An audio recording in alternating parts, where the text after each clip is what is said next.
झड़िया कहियो टाटा भाई बड़ू पारो रानी तब का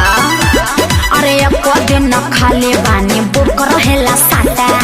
आरा बलिया बक्सर कब झड़िया कब टाटा 2000 देखी घाघरा उठ गए कमरा हिला के न चलुए अरे बोला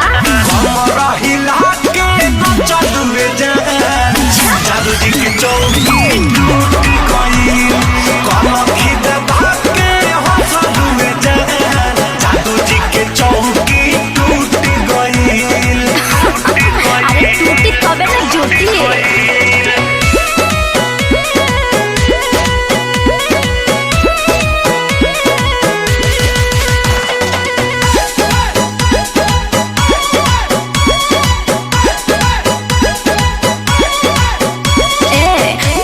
कवन परेशानी बा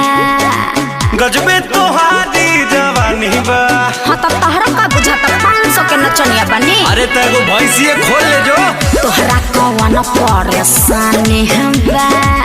गजबे तोहारी जवानी बा अरे चल बोली के चाल देख के छाती काहे फाटे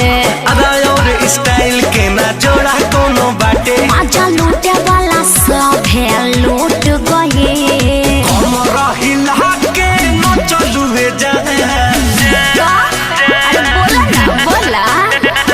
कमरा हिला के न चलुए जादू जी के चौकी टूटी गई कमखी दबा के हंसलुए जादू जी के चौकी टूटी गई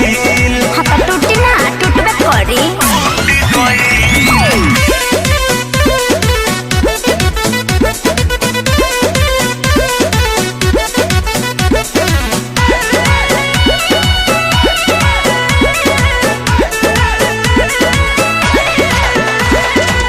मिले वाला ये तना बुझला घर बोला तोहरो काहे बताई तहरा के हो लगलू टेढ़ हुए हाँ तो का चिचकारी मिले वाला ये तना घर बोला तोहरो अरे आग के हम गोला हई दूरे रह बाबू रस भरल रसगुल्ला देखी जरा नहीं के काबू काहे देखी क्या पसीना छूट गए कमरा हिला के न चलुए अरे हमारे काम ही है कमरा हिला के न चलुए जादू जी के चौकी टूटी गई कमखी दबा के हंसलुए जादू जी के चौकी टूटी गई अरे इतने ना कल पांडे जी के यहाँ भी 2 चौकी टूटल रहे।